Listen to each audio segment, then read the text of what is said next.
Okay, we'll give that a shot. Everyone, welcome. Thanks for joining us. My name is Robert. I'll be your host. This is the John F. Kennedy November 1963 Assassination 59th Anniversary Program. Thanks so much for being here.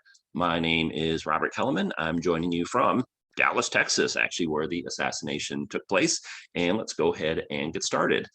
So the assassination of President Kennedy, one of the most tragic events in American history, also one of the most important events in American history. And in my opinion, people know the basics of the assassination and what took place, but there's really a lot of interesting facets that evolve around this particular event. So what I thought I would do today is kind of walk through some of the events that led up to the assassination, in addition to talking about the assassination itself, of course, and then talk about some of the things that took place afterwards. So kind of an overview of our program is we'll be talking about kind of the historical context of the assassination. We'll be talking about the Kennedy's trip, John F. Kennedy and Jacqueline Kennedy's trip to Texas. They were in several other places besides Dallas. Of course, we'll talk about the assassination itself, and then we'll talk about some interesting facets of the assassination that took place afterwards. Just as a kind of a quick disclaimer, I'm not a conspiracy theorist, so I don't think that the Earth is flat, and I don't think that we faked the moon landing or anything like that. So I'm just going to give you the facts as they appear, and you can kind of draw your own conclusions. At the end of our program, I actually have a video that discusses the conspiracy theories, if you want to stick around for that. I think it's like a 4 or 5 minute video kind of talking about that. But throughout our program, I'll kind of stick to the facts, and again, leave it up to you to draw your own conclusions. And everyone, of course, is entitled to their own opinion. All right, let's talk about the historical context of the Kennedys and their trip down to Dallas. So throughout our history, unfortunately, there have been 4 presidential assassinations. Abraham Lincoln was killed in April of 1865. James Garfield was killed in July of 1881. William McKinley was killed in September of 1901, and John F. Kennedy was killed in November of 1963. So there have been 4 presidential assassinations throughout our history. And during a very short time frame in the 1960s, there were 4 very significant assassinations of great American leaders. So John F. Kennedy was assassinated in November of 1963. Malcolm X was assassinated in February of 1965. Dr. Martin Luther King Jr. was assassinated in April of 1968, and Robert Kennedy was assassinated in June of 1968. So very tumultuous time in American history, this 4.5-year span. And the Kennedys are what I consider, and many other people consider, to be the first modern president and first lady. That's really true for a number of reasons. One of them is just the extensive media coverage that the Kennedys received. They really, the president and first lady, of course, have always been very important in the United States. But the media coverage surrounding the Kennedys really went to a whole nother level, and it stayed at that level and increased ever since then. So let's talk a little bit about that. The Kennedys were, of course, numerous magazine covers throughout their time in the public spotlight. And also the rise of the Kennedys coincides with the prominence of television in American society. So you can go back and look at these flashback images of people watching TV in their homes back in the day, and that coincides with the Kennedy presidency. Here's an interesting statistic for you. So in 1950, only 9% of the American households had a television set. By 1960, that had gone up to 87%. So look at this dramatic increase in just a 10-year span, 9% all the way up to 87%. And then, of course, by the time 1963 comes around, it was even a little bit higher than that. So this significance of the television in American society and American history. And if you think about presidents, let's consider John F. Kennedy's 2 predecessors. Can you think of any real kind of like television or video moments kind of centering around Harry Truman or Dwight D. Eisenhower. Truman and Eisenhower were both great presidents, and they accomplished a lot. They were both in office for a significant amount of time. But can you think of really any like video moments that cover their time as president? No, not really. For most of the general public, where that's very, very different for President Kennedy, particularly surprising when you consider the fact that he wasn't in office nearly as long as Truman and Eisenhower. And again, that's the kind of the dawn of the television era. And so if you think about President Kennedy and some of the kind of key, more well-known moments in his life, a lot of people really consider the fact that his televised debate with Richard Nixon led to him being elected in the first place. There's a big historical debate on the significance of that event. It was very important, but this is a television moment. John F. Kennedy debating Richard Nixon in the series of presidential debates. And then if you go back and think of what's the most well-known inaugural address, I would argue it would probably either be Franklin Roosevelt's fear type of speech that he gave during the Great Depression. We have nothing to fear but fear itself. But then, of course, John F. Kennedy's ask not what your country can do for you, ask what you can do for your country. And that's a very famous video recording that most, or at least probably all of us, some might have seen, but at least most of us have seen. And then Jacqueline Kennedy, she gave her television tour, the White House TV tour. At the time, it was the most watched television program in American history. A lot of people, even to this day, are very familiar with that.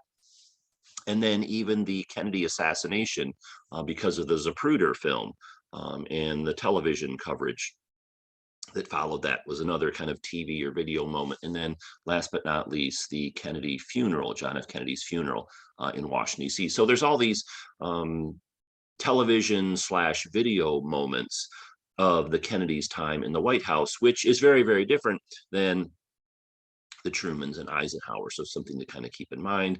Again, here is that television moment, the Kennedy-Nixon presidential debates from 1960. John F. Kennedy's inauguration. Jackie's White House tour, which took place in February of 1962. And then, of course, the assassination, which the assassination obviously was not broadcast on live television, but because of this Zapruder film and other video footage, it was widely shown afterwards. And most people have seen clips of this film, if not the whole entire thing. And then, of course, Walter Cronkite's famous news coverage of the assassination. We'll actually watch this clip a little bit later.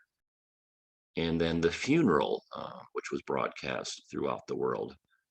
So all these television moments of the Kennedys. So again, they're really considered the first modern president and first lady, not just for the video and TV stuff, other aspects as well, but that's a significant part of the story. All right, let's talk about the Kennedys' trip to Texas. They weren't just in Dallas. They were in a number of other places. And where were they? Why were they there? What happened, et cetera, et cetera. Let's go over all that stuff. So why were the Kennedys in Dallas to begin with? Let's talk about that. So now President Kennedy is considered one of our great presidents in American history. This is something that's fascinating. This is C-SPAN. Every few years, they survey several dozen historians and have them rank all the United States presidents from high to low. So this was the most recent poll. This was done in 2021. And you can see the president that came out on the top of the ranking was Abraham Lincoln. So the presidential historians consider Lincoln to be our best president. And again, this is people's opinions, but these are historians. And it's not just 3 or 4 or a handful of historians. This is several dozen historians participate in these surveys. You can see Lincoln, Washington, the Roosevelts, Eisenhower, Truman, et cetera. And then you can see here's John F. Kennedy. And they've consistently rated him one of our best presidents. And in the most recent poll, he came in number 8. So he very highly regarded. And John F. Kennedy, in addition to being highly regarded by historians, is also one of our most popular presidents just within the American public. So there's also that dynamic as well. However, if you go back and look at kind of what was going on when John F. Kennedy was alive, a little bit different. So this is the election map of 1960, and this particular election was extremely close. You can see up here in the top right corner, this is the popular vote, and you can see how close it was with his battle with Richard Nixon. So Richard Nixon got 34.1 million votes, and John F. Kennedy got 34.2 million votes. Now, because of the Electoral College, the spread was not quite looking as close. You can see John F. Kennedy got 303 Electoral College votes. Richard Nixon got 219. But what's interesting is the votes in Texas and Illinois were very close. In fact, Kennedy won those two states by a combined 55,000 votes. And there's always been rumors that there were some shenanigans that took place in those two places. To be honest with you, I'm not an expert on that. I haven't really studied that issue, so I can't really speak to that. But the Nixon camp claimed that there was, the Kennedy camp claimed that there wasn't, and people have been debating it ever since. But moving beyond that, if you consider the fact that Kennedy won both Illinois and Texas by a combined 55,000 votes, what that means is if 27,500 people in those two states would have voted for Nixon instead of Kennedy, Richard Nixon would have won the 1960 presidential election instead of John F. Kennedy. And then if you go to the approval rating of John F. Kennedy, now we're in a current period where the two most recent presidents, Donald Trump and Joe Biden, have really struggled with their approval rating, but that has not always been the case. A lot of other previous presidents had extremely high approval ratings.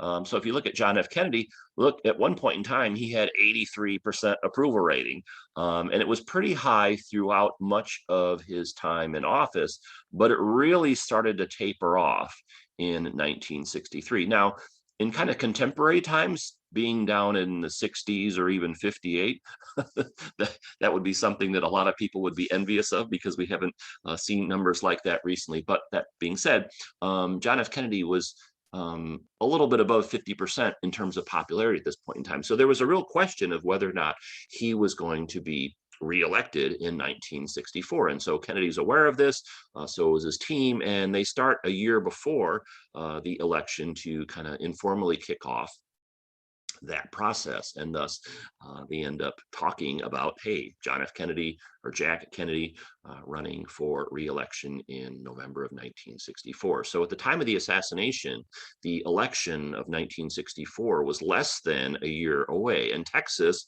was a very important state. If you remember back to the map that we saw, you can see Kennedy won Texas, but it was very close.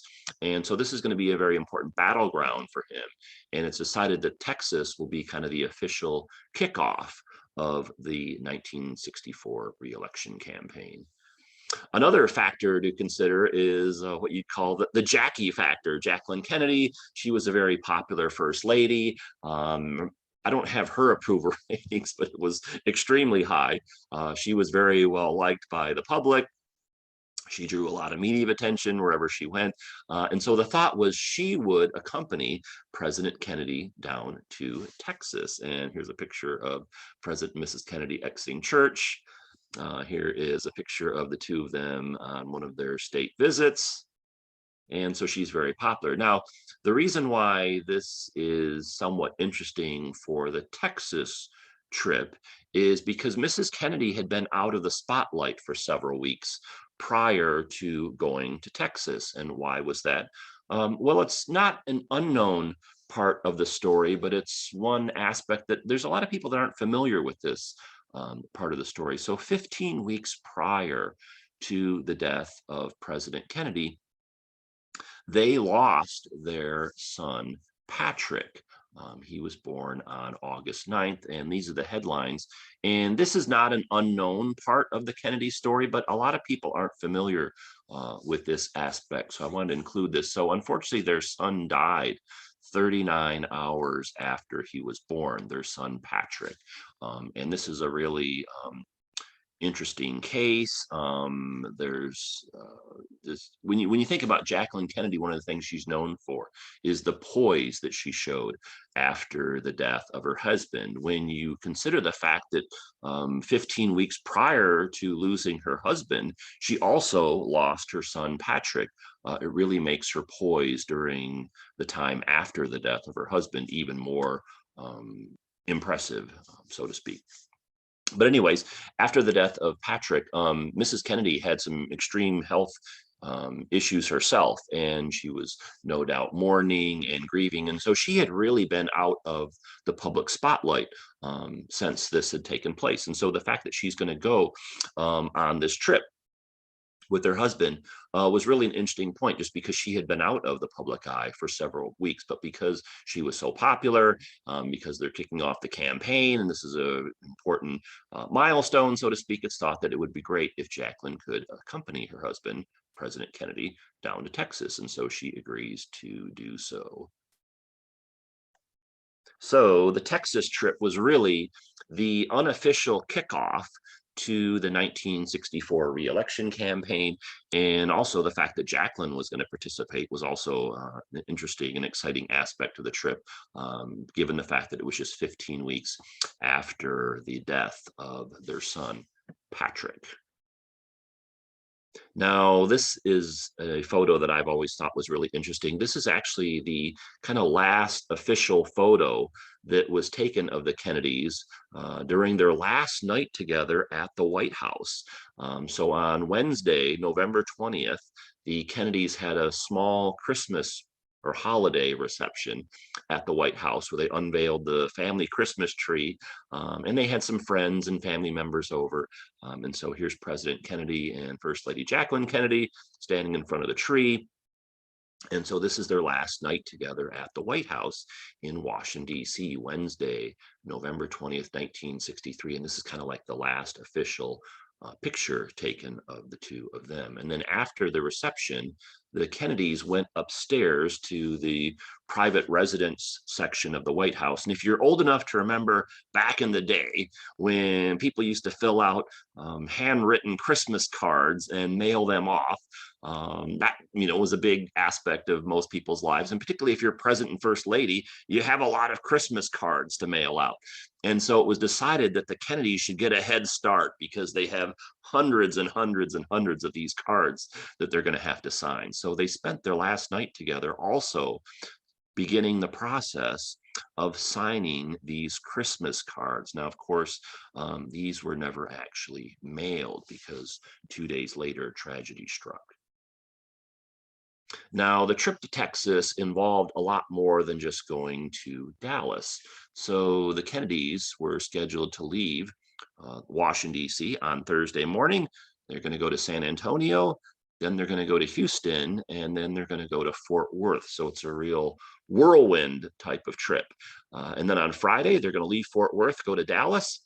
Then they'll go on to Austin, and then they'll close things out at the Lyndon Johnson Ranch in the Texas Hill Country, and then they'll fly home on Saturday. So it's kind of like a quick whirlwind tour of Texas, going to these 6 different places. And if you're not familiar with the Texas geography, here's a quick Lone Star geographic lesson for you. So they're going to fly in from Washington, D.C. They're going to land in San Antonio. They're going to be there for a few hours. Then they're going to go to Houston, fly there. They're going to be there for a few hours. Then they're going to fly up to Fort Worth. They'll spend the night there.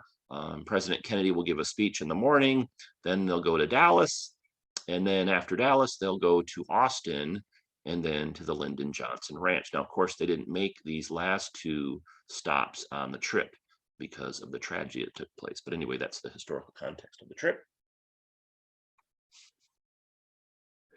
And here's actually a photo of the Kennedys leaving the Washington, D.C. area. The president and first lady and their touring party flew out of Andrews Air Force Base. And so this is Thursday morning, the day before the assassination. And here's a picture of the 2 of them getting ready to board Air Force One. And so this is the last official photo of the Kennedys taking in the Washington, D.C. area.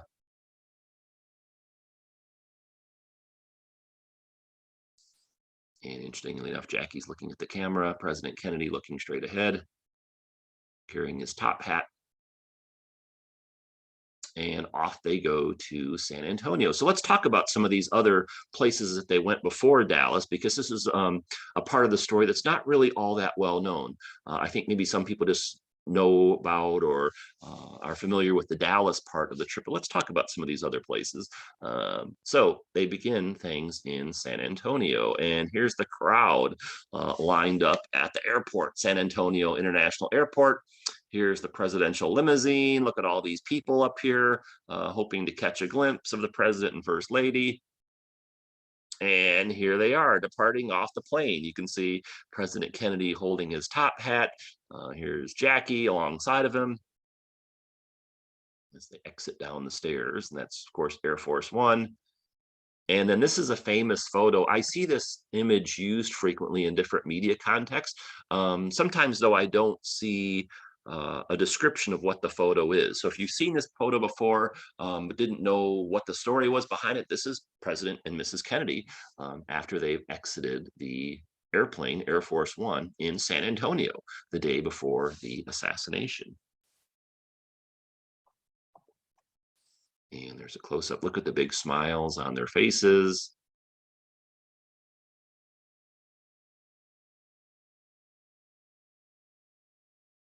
And then they're walking from the plane to the motorcade. Jackie wearing gloves. And look at the beautiful day, nice and sunny.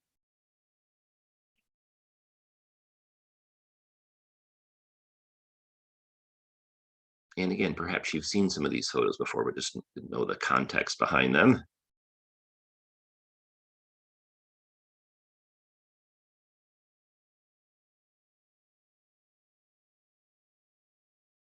Look at those big smiles from President and Mrs. Kennedy as they greeting the crowd.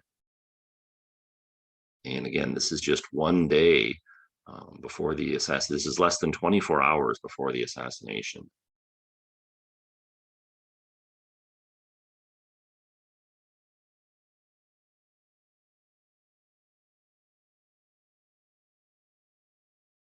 And here they are getting in the car.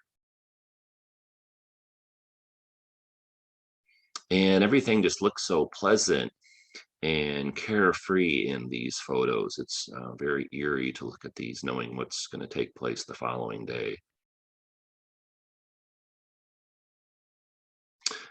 So then this is the presidential motorcade passing through the streets of San Antonio. This is an elementary school. And so they published the route that the motorcade was going to be taking. And so you can see the children have gotten out of school and they're standing outside so they can see the president and first lady waving to them. Notice that the seating arrangement, if you're familiar with the seating arrangement of the actual assassination, in this particular photo, it's a little bit different than it was later. You have this guy up here on the back of his truck waving. That's pretty cool. There's actually a historical marker in San Antonio that points out this spot where the Kennedys actually passed by. And then this is interesting. This gentleman here, this photo is from a few years ago, but this gentleman here, he's pointing out to his family where he is in the photo. So if you're in San Antonio, you should go check this out. You can go see it in person. And they published the route of the motorcade, the newspaper. Now, I've heard people talk about the fact that they published the route the Kennedy motorcade took in Dallas. And some people may think that, oh, that was strange or unusual or unsafe. But, you know, it was a different era back then. And that was just something that they did. So I wanted to show you the fact that they had also done the same thing in San Antonio. It was just that was part of the deal. That's how people knew where to go to see the president, because this had been publicized. And so here's the presidential motorcade route in San Antonio. So he flew into San Antonio International Airport, and then he was going to give a speech at Kelly Air Force Base, and then he was going to fly out from Brooks Air Force Base. There's always a lot of logistics that take place in the presidential travels. And again, just a really interesting photo. And then here they are passing through the streets of downtown San Antonio. So if you're kind of a little bit familiar with the Dallas motorcade, that was just something that they had done back then. Again, it was a very different era. And so here's the motorcade passing through the streets of San Antonio. Marty points out San Antonio and Houston were very Democratic back then. Fort Worth and Dallas, very Republican. Thanks, Marty. I appreciate that. Do you have any questions or comments? And if you're watching this live, feel free to share those in the Zoom chat or the Zoom Q&A. Thanks, Marty. Greatly appreciate that. Look at all these people lining the streets.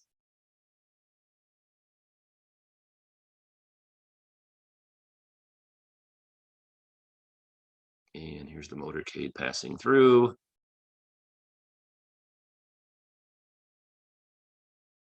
Look at how close these people are to President Kennedy. If you think about the shot that Oswald took, I hate to say it, if someone wanted to shoot President Kennedy, they just could have been standing in this crowd and walked up to the car and shot him. But again, a very, very different era back then than we're in now. And again, just look at all these people lining the streets. You even have people sitting and standing on the buildings up here. So I don't know, to me, it's just really fascinating to look at these pictures of the prior trip locales in Texas before they went off to Dallas. And then President Kennedy went to San Antonio, among other things, to deliver a speech. So here he is. And of course, here's Jackie. And then Lyndon Johnson, the vice president, he was from Texas, of course. And so they're enjoying it. They had beautiful weather this particular day. Just so you know, he's not holding his light blue iPhone here. They're holding the program.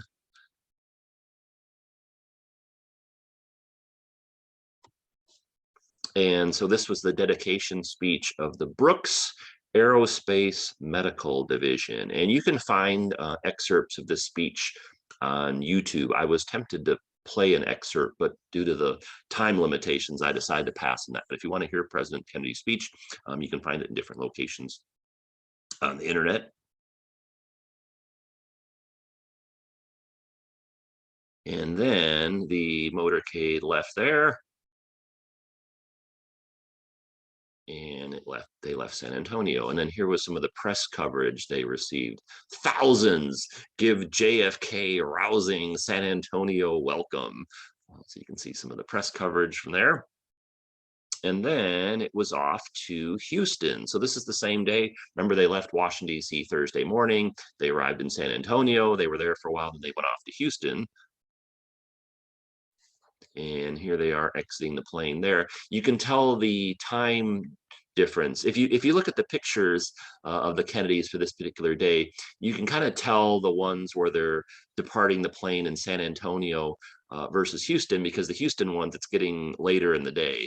So you can see the sunset is coming in. And here they are getting off the plane. And again, this is in Houston. There's Jackie receiving some beautiful yellow roses, which is very symbolic flower in the state of Texas.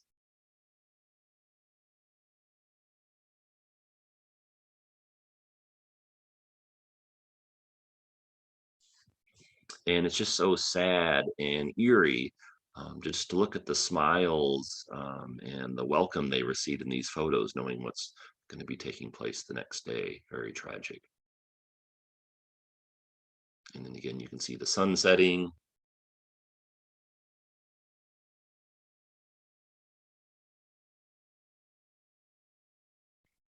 Crowd of people to greet them.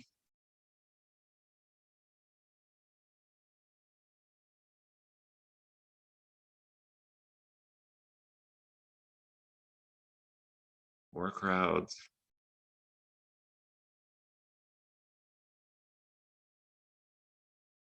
And then look at these big smiles on President and Mrs. Kennedy. Really like this photo a lot. Let's zoom in on it. There they are, beaming from ear to ear, just really pleased with the reception that they've received. And again, remember, Jackie just lost her son 15 weeks earlier. This is really the first time that she's been out in the public spotlight, and the weather was nice and warm and sunny and beautiful. Again, they're going down to kind of unofficially kick off the 1964 re-election campaign. So this must have been a very welcoming time for them, and getting this reassurance from the crowd and the people cheering and applauding. And then it's time to get down to official business and get in the car, and off they go. And here they are driving through the streets of Houston. This is funny. Look at all these people stuck in traffic over here on this side. And then again, notice all these people lining the street here. They have the presidential motorcade with the local police and Secret Service, and then members of the press following as well. This is interesting. I didn't take these photos myself, but some people take historic photos and they line them up with a scene from current times, just so you can see how things fit in. So this is a famous photo of the motorcade passing through the streets of Houston, and someone held it up to the Houston street scene in current times, so you can see how things are similar. And then here's another famous photo. This is people waiting for the motorcade to pass through the streets of downtown Houston, and they have it lined up with a more contemporary view. And then a really interesting speech was given in Houston by Jacqueline Kennedy. She spoke a number of different languages, including Spanish. And so she delivered a short speech in Spanish. And again, I was really tempted to play it for you, but if I did that, our program would have, if I played every single interesting video that I knew of, this program would go on for 3 or 4 hours. So to kind of keep it a little bit under control, I kind of skipped some things. But if you're interested in hearing it, just Google it, or you can look it up on YouTube. Just type like Jacqueline Kennedy Houston speech or something like that. And so she delivered some remarks. And then, of course, President Kennedy also delivered some remarks, the photo of them greeting the crowd. And then eventually it's time to bid farewell to Houston and go off to Fort Worth, where they're going to spend the night. So the Kennedys arrive in Fort Worth late on Thursday night. They're going to spend the night there, and then Friday morning continue on with the trip and the planned activities. And this is where they stayed at in Fort Worth. This is a very famous building in Fort Worth. It used to be called the Hotel Texas. It's now the Fort Worth Hilton, but this is one of the nicest hotels in Texas. It was one of the nicest hotels in Texas at this point in time too. Here's an advertisement for it, you can see. And here's a more contemporary view. So this is the spot or the place where John F. Kennedy and Jacqueline Kennedy spent their last night together in Fort Worth, Texas. And some people don't know this part of the story and how it fits in with the Kennedy history. And if you're interested, you can actually rent out the presidential suite. It's available. I don't know what the cost is. I'm sure it's pretty expensive. It's room 1530. And here's some pictures of it just to give you a sense of what it looks like inside. So if you can't afford to rent the presidential suite at this hotel, at least you have some pictures, you can get a sense of what it will look like. So again, this is where John F. Kennedy and Jacqueline Kennedy spent their last night together in Fort Worth. There was a local group that took artwork from private collections, and including a painting by Vincent van Gogh, and hung them on the walls of the suite. So it was kind of like there was almost like this mini art exhibit that they had in the hotel room to kind of show them some Texas hospitality. And then a few years ago, the Dallas Museum of Art had a special exhibit on the artwork that was displayed in the Kennedy suite in Fort Worth. So that was interesting. You can Google that if you want to learn more about that. Again, just for the sake of time, we have to kind of skip through that. But here's a picture of the Texas Hotel back in the day. The hotel now is a little bit different. Back then, it had this very flat parking lot. If you have been to Fort Worth or you're in Fort Worth, been there recently, it doesn't quite exactly look like this anymore. Excuse me, just one second. This has been built up. But the morning of the assassination, President Kennedy was scheduled to deliver a speech at the Fort Worth Chamber of Commerce that was meeting here at the hotel.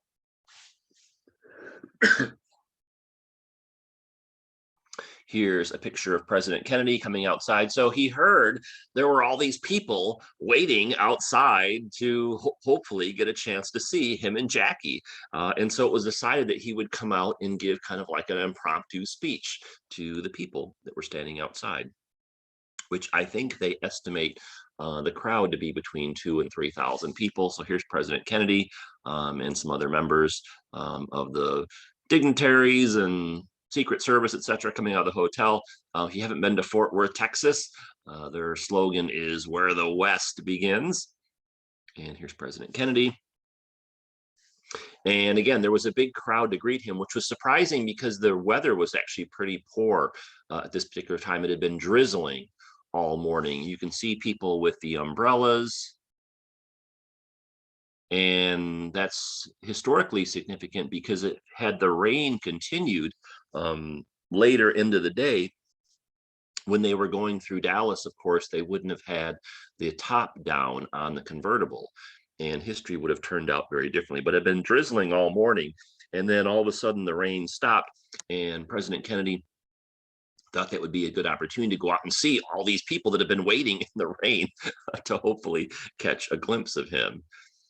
And so he delivered a few short remarks. This is another speech. You can find this in various places on the internet if you want to read it. It's a nice speech he gave here. He was delivering his remarks. He's standing in front of Governor Connolly and Lyndon Johnson. And then this gives you kind of a sense of the crowd in the background. So they estimate the number of people here between 2,000 and 3,000 people standing outside hoping to get a glimpse of him and or Jackie. And then look at all these people. So again, a lot of people make note of the fact that, you know, President Kennedy's driving through the streets of downtown Dallas in this convertible and what an easy target he was. But I mean, look at this photo. If someone wanted to do something to him, they could have easily just walked up to him and done something. Fortunately, that did not happen, but it was just a very, very different era back then than it is now, and particularly in light of what was to happen later in the day. But when you look at this photo, and just see all these people, and yeah, there's Secret Service around, but there's still lots and lots of people coming out to greet the president. And then if you go to Fort Worth now, if you get a chance, you should really check this out. They have this John F. Kennedy tribute memorial. So this is actually outside the hotel. There's a nice statue here. They have all these pictures of the Kennedy's time there. They have excerpts from his speech and information about the time that he spent in Fort Worth. And so this is right downtown. So if you're in Fort Worth or the Fort Worth area or going to be visiting, make sure you check this out. Here's another view.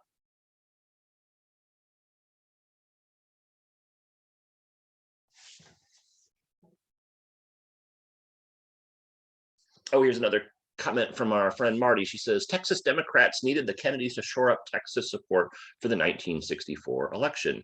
Lyndon Johnson was embroiled in a voting scandal, and many Texans, although Democratic leaning, neither liked nor trusted LBJ. Fort Worth's Kimball Art Museum arranged for several of Jackie's favorite Impressionist paintings to be hung on the walls of their hotel room. Thanks, Marty. Appreciate that. Again, if you have any questions or comments, feel free to share those in the chat or the Q&A. Here's another view of the memorial. So this is called the John F. Kennedy Tribute Memorial in Fort Worth. On the evening of November 21st, 1963, President and Mrs. John F. Kennedy arrived in Fort Worth to spend the night at the Hotel Texas. Early the next morning, President Kennedy made an unscheduled outdoor appearance and surprised a crowd that had gathered here hoping to see him.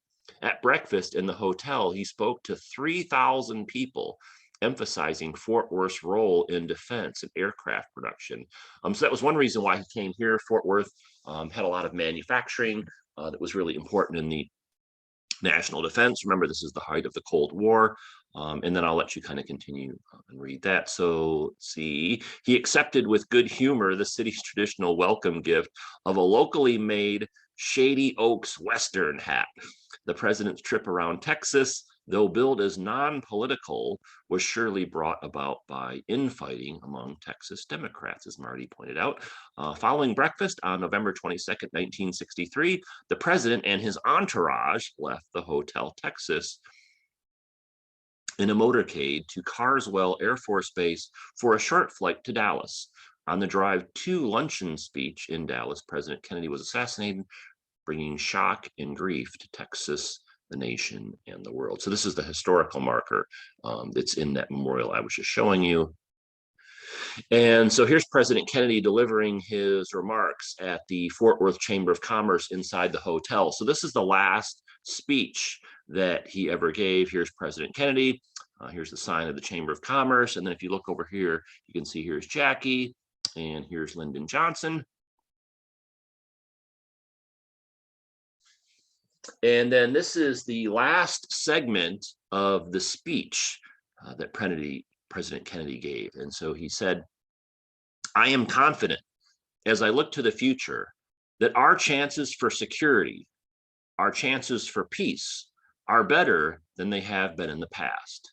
And the reason is because we are stronger.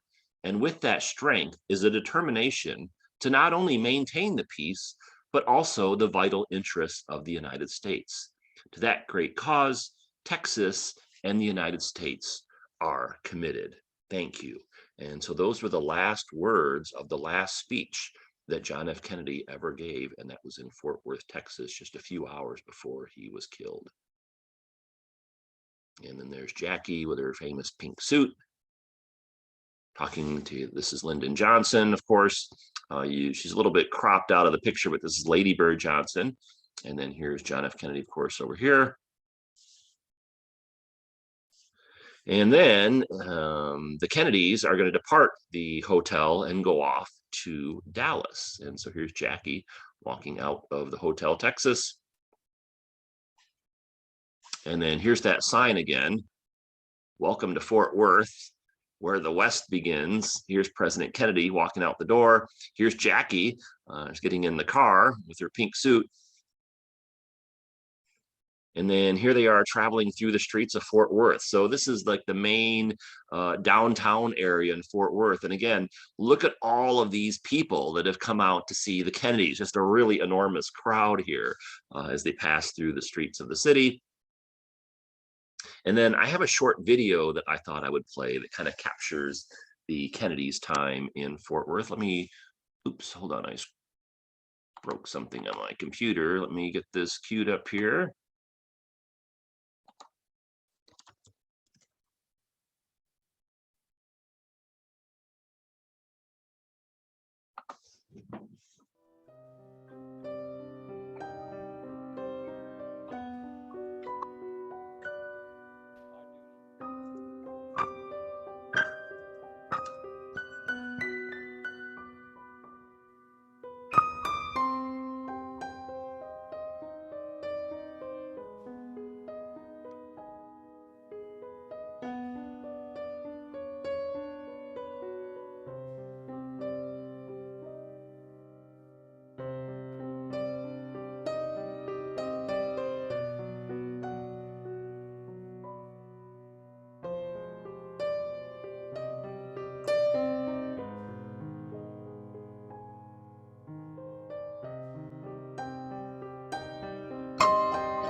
So very touching watching that film footage of the Kennedys passing through Fort Worth. And then this is a touching photo. So this is President Kennedy waving goodbye to the crowds in Fort Worth at the Air Force Base. Now, the Kennedys took a plane, they took Air Force One from Fort Worth to Dallas, which is not very far away. And you might be wondering, God, if you're familiar with the geography of the Dallas-Fort Worth area, you might be wondering, God, why would they do that? It's really not that far of a drive from Fort Worth to Dallas. But the reason why they took the plane, it wasn't just the fact that they had to go to Fort Worth to Dallas, but remember, after Dallas, they also have to go to Austin. And so, yeah, it is not very far to travel from Fort Worth to Dallas, but they didn't want to have to drive back from Dallas to Fort Worth and then fly to Austin from there. So it was thought that, hey, let's just fly from Fort Worth to Dallas. Then when President Kennedy's done in Dallas, he can get back to Love Field and get on the plane and then just immediately go fly down to Austin, as opposed to having to drive back to Fort Worth. So I know some people kind of might be wondering like why they took the plane from Fort Worth to Dallas, but you kind of had to think about the whole trip, not just this kind of one segment. But again, kind of a very eerie, sad photo of President Kennedy waving goodbye to the crowd at the Air Force Base in Fort Worth. All right, let's talk about the assassination. We have kind of enough of the historical context. So, of course, this event took place on Friday, November 22nd in 1963, 59 years ago today. Next year will be a big milestone, 60th anniversary. And I thought what I would do is put a timeline together so you can kind of make sense of how all these events unfolded. So at 11:38 in the morning, Air Force One land at Love Field. And then they were there for about 14 minutes. And then the presidential motorcade departed. And 38 minutes after that, President Kennedy was shot. I'll fill in the timeline with some other noteworthy aspects of the day's events a little bit later. And here's the crowd that is greeting the arrival of President Kennedy.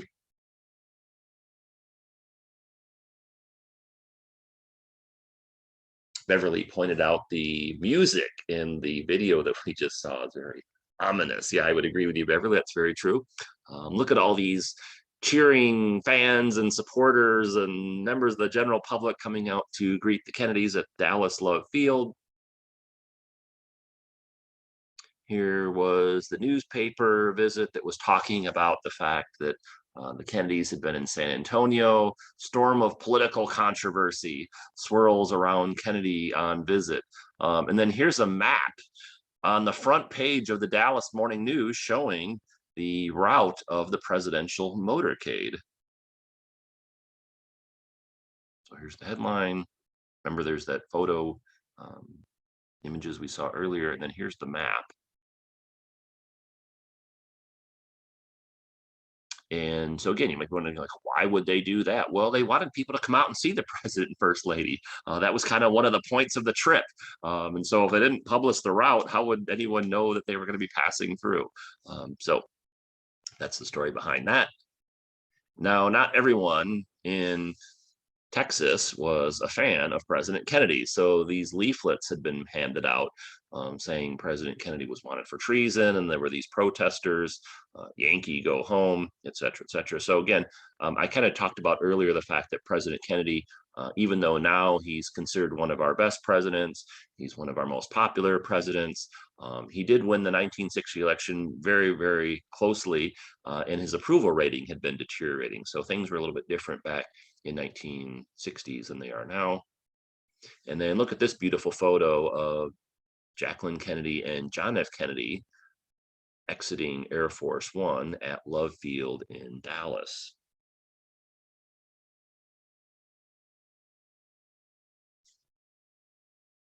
And Jackie with her famous pink suit. And here they are getting greeted by dignitaries.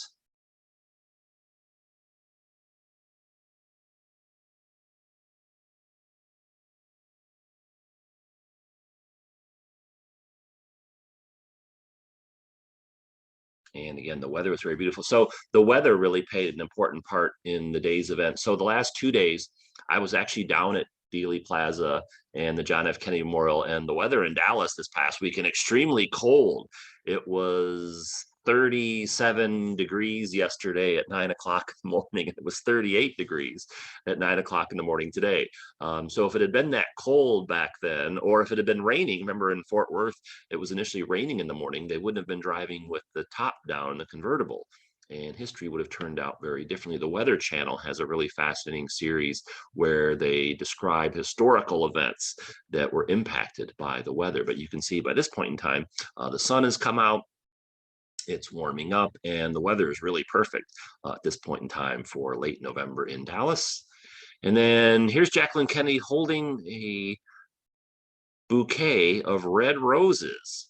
And she said later, every time we got off the plane that day, she means the trip, not necessarily this day, but every time we got off the plane that day, 3 times, meaning in San Antonio and Houston and Fort Worth, they gave me the yellow roses of Texas. But in Dallas, they gave me red roses. I thought, how funny, red roses. So all the seat, meaning the seat, the car that President Kennedy was killed in, was full of blood and red roses. The reason why they didn't have any yellow roses to give her is because they had so many events going on related to the Kennedys' arrival in the Dallas-Fort Worth area. The flower suppliers ran out of yellow roses because remember they were in Fort Worth, and then President Kennedy's going to be speaking at the Trade Mart, and there's all these other kind of related events. So whoever was in charge of giving her the roses at the airport, they didn't have any more yellow roses available, so they gave her red roses, ironically enough. And then here's Jackie's famous suit. I thought I would take a moment and talk about this just because it's so well known. Pink Chanel suit made of wool. The double-breasted raspberry pink and navy trim-colored suit was matched with a trademark matching pink pillbox hat and white gloves. In the early 1960s, the Chanel suit was a wardrobe staple of the upwardly mobile American female. It evoked a powerful image of a sophisticated, intelligent, and independent modern woman, kind of like Jacqueline Kennedy herself. And it could fit almost every daytime occasion that required a woman to dress stylishly. Given that the Chanel suit was a strong statement of an independent woman, it is balanced by the color pink, which has an element of traditional femininity. Most of the American public viewing pictures of the presidential couple on television and in newspapers would not have known the color of the suit at that point in time, given that at the time, TV news and newspapers were in black and white. The color of the suit did not become widely known until the publication of color photos in Life magazine's JFK Memorial issue on November 29th, 1963, so 7 days afterwards. Eventually, the suit, which was never clean, was given to the National Archives. It will not be seen by the public until at least 2103. That's a little bit controversial, the decision not to show the suit. Part of the reason for that is the request of the Kennedy family. But if you think about it, what are some of the most iconic clothing items in American history? You'd have to think that this suit is definitely one of those items. Now, Jacqueline had worn this pink Chanel suit a few times before. This is her the previous year where she was in a press type event talking about the restoration of Lafayette Square in Washington, D.C. So this is not a photo from Dallas. This is photo from several months before where she's at this historic preservation event, so to speak.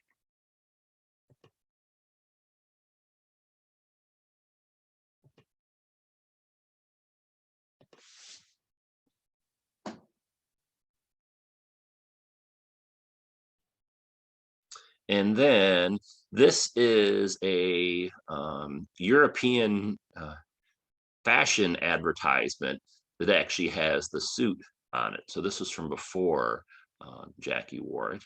And you can see here it is here with kind of some other similar styles from back in the day.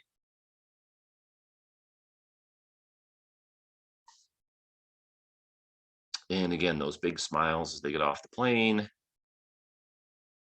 Now, the suit has become so iconic. Imagine if she had been wearing this when President Kennedy was assassinated. Perhaps this would be a very famous outfit for her. So just really kind of interesting how the pink Chanel suit is so closely associated with the assassination. And there they are getting greeted. And again, the big smiles.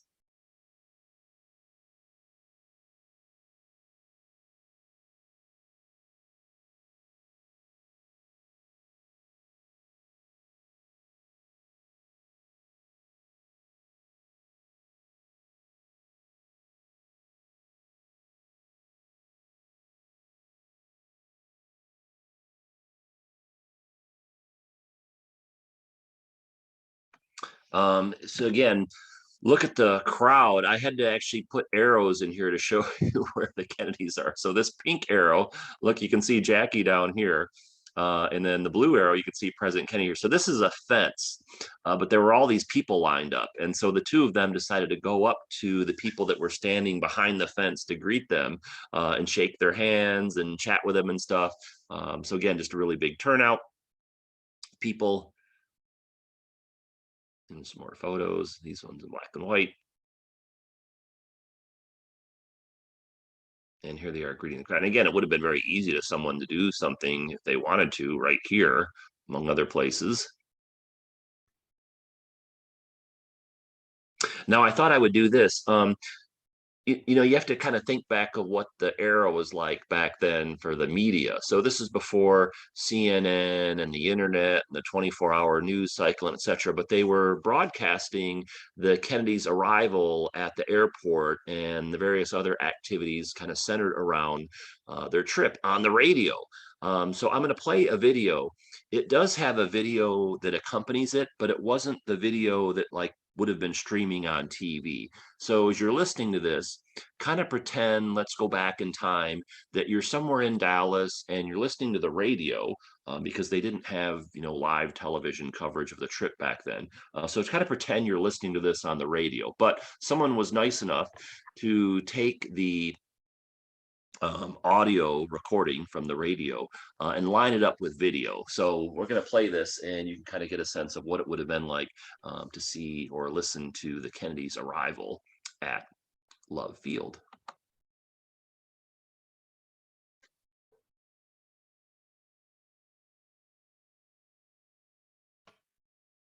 There's Mrs. Kennedy, and the crowd yells, "And the President of the United States." And I can see his suntan all the way from here.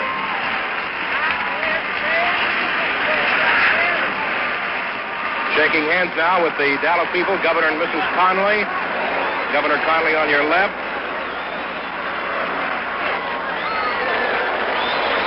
Governor Conley with his arm around the President. Kennedy backs up and waits for the President, who stopped to chat with some of the people greeting him here. Crowd waving, as you can see. People standing up all over everything available to get a glimpse of the President and his wife.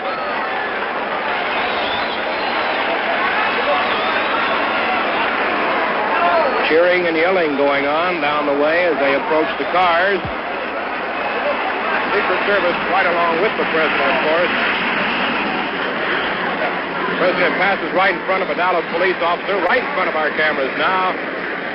Somebody patted his shoulder. Mrs. Kennedy coming along behind him, grinning all the while. President saying, "Thank you very much. If I may be permitted to read a presidential lip movement." This is a bonus for the people who have waited out here. And the President waves goodbye, waits for his wife, and back they go to the car. Governor Conley standing in the car with a big 10-gallon hat on. Mrs. Kennedy stepping in the car first. Now the President. They both in the back seat now. Now the motorcade will very shortly start to move out. The presidential car moving out. The President and First Lady. Big, beautiful Lincoln, followed by Secret Service men, the car behind. Then comes the Vice President and Mrs. Johnson, Senator Yarborough. Dallas police out here in force today, doing a beautiful job of handling the crowd, along with a contingent of Texas Rangers. The party now is leaving Dallas Love Field, and of course, as we say, thousands will be on hand for that motorcade now, which will be downtown Dallas, down Cedar Springs, Harwood, and on Harwood it'll turn on Main, from which point it'll go all the way down to the courthouse area, which is the end of Main. It'll turn on Houston Street to Elm under the triple underpass, after the march where the president talks at approximately 1 o'clock. So that was a local radio announcer that was describing the events of the day. Now, President Kennedy, after he left Love Field, the plan was for the motorcade to pass around various parts of Dallas, including downtown Dallas. And then he was going to go to a place called the Trade Mart, and he was going to deliver a speech there. And then here's a picture of the inside of the Trade Mart. So they have everything set up for lunch. So the president will deliver a speech here to the audience, of course, which he was not able to do so. And then after the Trade Mart, the plan was to go back to Love Field, fly down to Austin, where the president was going to deliver a speech at the Convention Center and Municipal Auditorium in Austin, which of course did not happen. And then from there, the plan was to go on Friday evening to the Lyndon Johnson Ranch, which is open to the public. You can actually visit this site. It's really fascinating. And then they were going to fly home or back to Washington on Saturday. But of course, those portions of the trip did not take place. All right, let's talk about the motorcade. So here they are in the car at the airport. You can see here's President Kennedy. Here's Jacqueline Kennedy. Remember, the seating arrangement was a little bit different than we saw in San Antonio. And then notice here's the roses that we referred to earlier. Now, this car had different configurations. This was a Lincoln Continental, specially designed to be the president's vehicle. So it was a hardtop. Here is the hardtop section of it. It could also be used as what they called a bubble top. So this would be glass, would allow the president to see out, but provide a little bit of protection. And then also, of course, it could be used as a convertible, which is what decided to do. So again, if the weather had been different, if it had been colder like it was this weekend, or raining like it had been doing earlier in the day, they would have either gone with the hard top or with the bubble top. But because the sun came out and it warmed up, they ended up going with the convertible. Now, you might think that, oh, interesting that they would ride around in a convertible, but no, not really, because that was something that they had done on a regular basis throughout their time. So this is a cute photo of John F. Kennedy and Jacqueline Kennedy. He's admiring her hair. They're smiling at one another. And then this was a campaign parade. This was a parade that they were in as like a campaign event. So, the Kennedys, let's face it, they're very good looking. Convertibles were a popular style of car back then. And so it just kind of made sense for those two of them to match up. And here's another campaign event, John F. Kennedy and Jacqueline Kennedy. This was when he was running for president. And then here they are in a stadium in a car. Here's a ticker tape parade.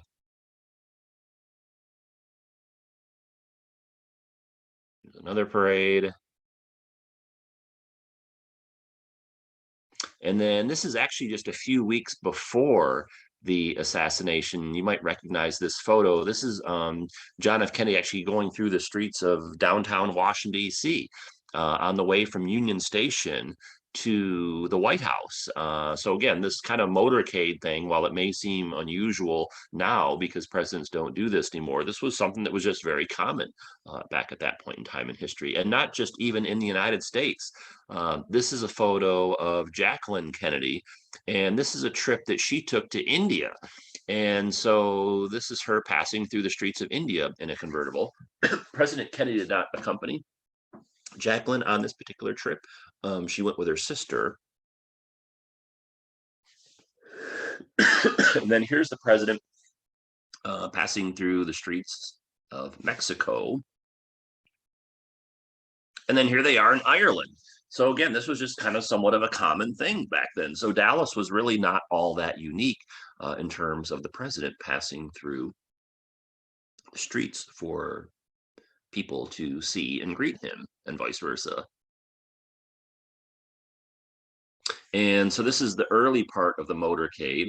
And again, look at all these people lined up. And a lot of people have kind of wondered why Oswald chose to shoot President Kennedy from the book depository as opposed to just standing out in the street. You probably would have to think that he did that because he thought he could get away easier. So if you would have shot him in a spot like this, he would have immediately been apprehended. So one theory, although there's numerous questions right around the assassination, of course. And again, here they are passing through the streets of Dallas. Again, look at the beautiful day with the sun, and it's warm out and these big crowds. And then so some of the cars are local police, some of the cars are Secret Service, and then some of the cars are members of the press and other dignitaries like Lyndon Johnson and Lady Bird Johnson.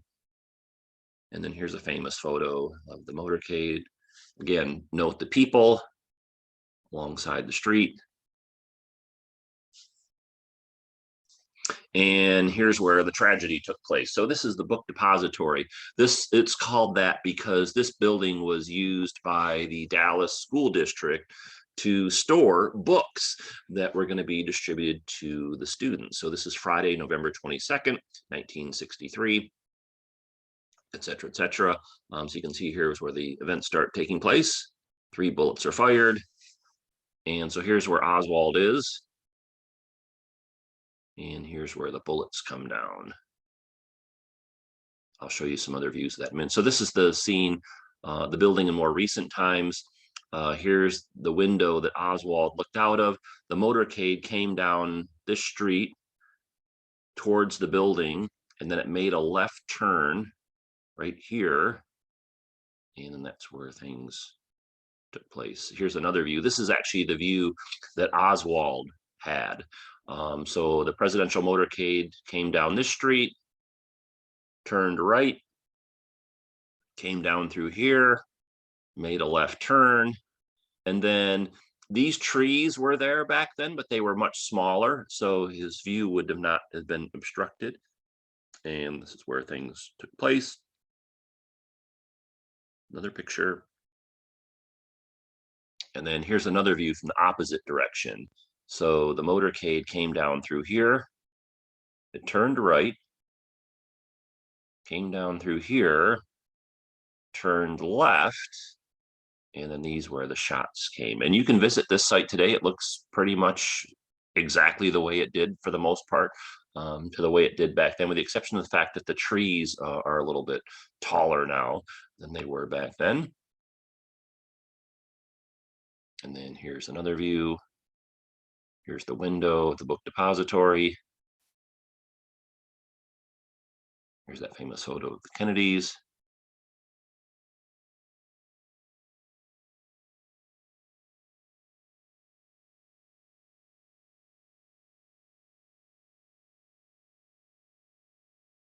And this is a photo taken just moments before the assassination.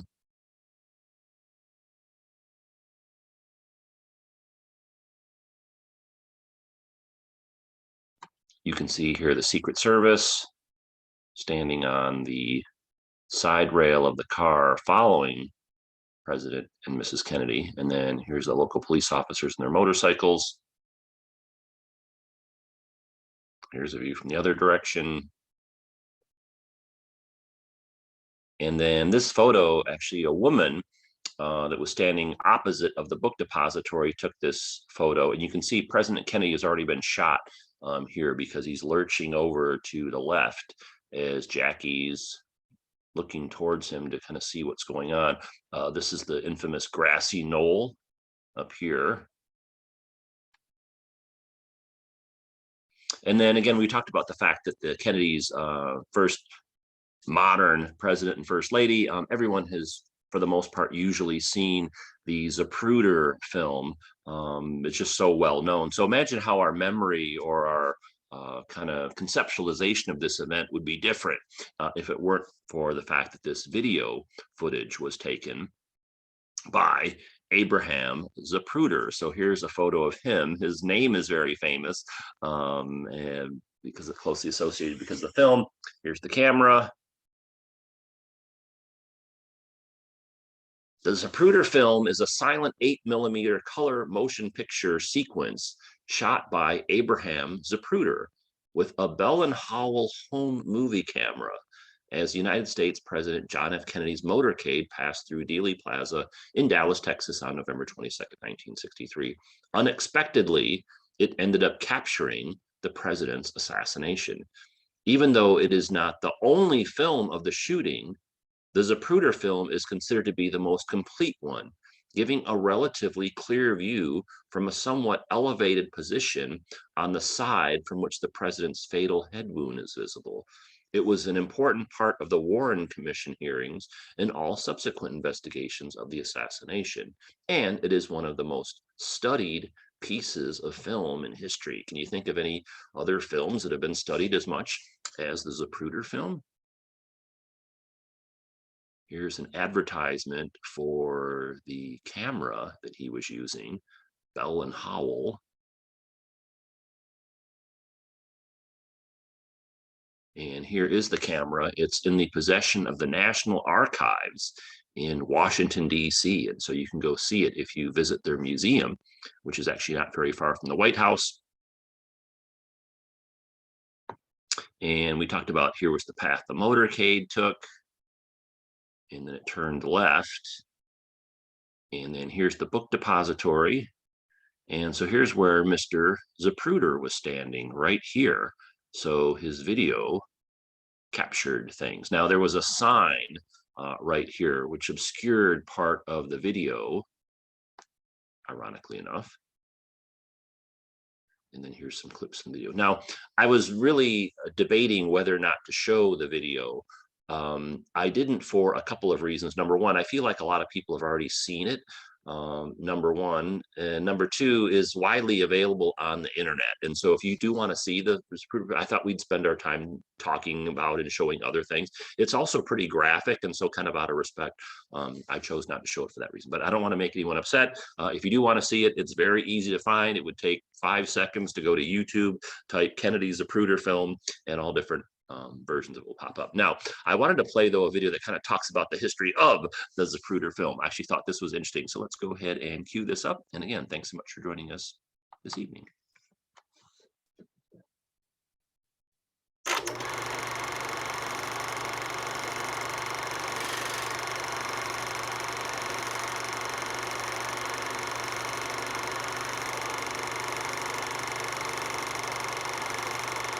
On November 22, 1963, Abraham Zapruder filmed what has been called the most important home movie in history. Zapruder owned an apparel company for women across the street from the Texas School Book Depository. At 12:30 p.m., he stood at this spot in Dealey Plaza as the JFK motorcade approached. He filmed the entire procession without stopping for 26 seconds. 3 shots rang out. Dallas Morning News reporter Harry McCormick was the first journalist to encounter Zapruder. McCormick later wrote that Zapruder was obviously highly agitated, almost weeping. McCormick told Zapruder that he might be able to have the film processed at the Dallas Morning News, but no one at the news could process the 8mm film, so they went next door to the studios of WFAA-TV. They couldn't process the film either. But Zapruder agreed to a live on-camera interview with Channel 8. And I saw his head practically open up, all blood and everything, and I kept on shooting. That's about all. I'm just sick. They found a Kodak lab near Love Field that could process the film. Escorted in a police squad car, they arrived at the lab around the time the plane carrying the president's body took off for Washington from nearby Love Field. The film was viewed for the first time. When the final shot occurred, a loud collective gasp filled the room. Zapruder made 3 copies of the film and delivered 2 of the prints to the Secret Service. He agreed to sell the rights of the film to Life magazine for $150,000. In 2013, that's more than $1 million. He donated $25,000 of the proceeds to the widow of slain Dallas police officer J.D. Tippit. In the agreement with Life magazine, Zapruder asked that Life refrain from showing the most graphic images from the film. He did not want to offend the Kennedy family. The general public would not see the fatal headshot until a dozen years later.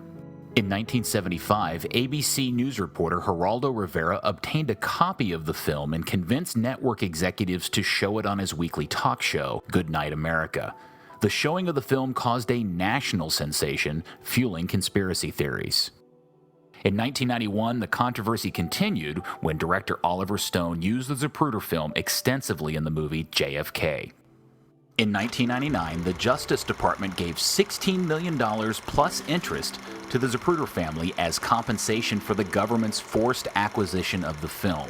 The Zapruder family has since donated copies of the film and related items, along with the copyright, to the 6th Floor Museum at Dealey Plaza. All right, so a little bit of the backstory behind the film. So you've probably seen it before, at least excerpts of it. And again, just because it's so widely known, because it's readily available, because I thought we'd spend our time looking at other stuff, and because it's very graphic, and out of respect to the Kennedy family, have chosen not to show it. So then after the shooting, here is Secret Service agent Clint Hill. He ran from the car behind and jumped into the Kennedy's car to protect them, which was in itself a miraculous feat because he had to run from the car behind to catch up to this one. He's written a book about his career, Clint Hill, the Secret Service officer. And then here's some pictures from the aftermath. People ducking and racing. As you can imagine, it took a long time, or at least a while, for people to kind of figure out what's going on. Now, if you're in Dallas area or going to be visiting, you should check out this museum. It's called the 6th Floor Museum at Dealey Plaza. We were just there yesterday and then again this morning, and we've been there before. So if you get a chance, you come check this out. It's very interesting to see. You can look out the window. They have a lot of historical exhibits. Also really noteworthy to kind of walk around the area and see the different aspects of the assassination site. There is an X in the street marking the exact spot where the fatal shot was fired, striking the president. And then there's also a memorial, a short walk away from Dealey Plaza, that was designed by Philip Johnson, famous American architect. You can go stop and see that as well. And so this is a picture of the Philip Johnson Memorial. And then someone brought it up. I don't remember who it was. Oh, I think it was maybe Beverly. So what happened to the car? Well, they actually used it for a while after the death of President Kennedy, which is kind of eerie. But it now resides in the Henry Ford Museum, which is in my hometown of Dearborn, Michigan. So I'm originally from Dearborn, Michigan. Dearborn is a suburb of Detroit. So if you want to see the car, it's on display there. And then I thought I would show some photos of the aftermath. These are very interesting and moving and eerie and fascinating. So look at these people are glancing over in the car. So the car pulled up. Everyone, of course, immediately exited. And the roses were left behind in the back seat. So very stark photo. And then here's where the car has been pulled up. Here's the hospital. So this is at Parkland Hospital. Here's the authorities trying to kind of keep everybody in control. Everyone's wondering what's going on. People trying to figure out what's going on. And you have to remember how slowly news would have traveled back at this point in time, in an era before the 24-hour news cycle and cell phones and the internet and all that kind of stuff. And people know something bad has happened, but they don't know the full extent. At this point in time, people just know outside the hospital that President Kennedy was brought here and he was shot. That's the extent of that they know. And people are praying and keeping hope alive.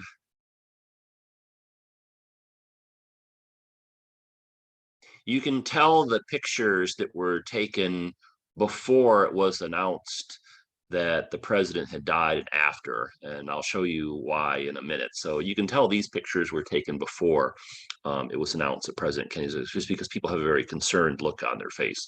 The pictures that were taken after the announcement that he died are very, very different. I'll show you some of those in just a moment. Now, before it was officially announced that President Kennedy had died, again, you kind of have to remember that no one really knew what was going on. If you kind of, maybe a parallel would be to 9/11. The first few minutes and hours of 9/11, it took a while to kind of process what had actually taken place or what was going on.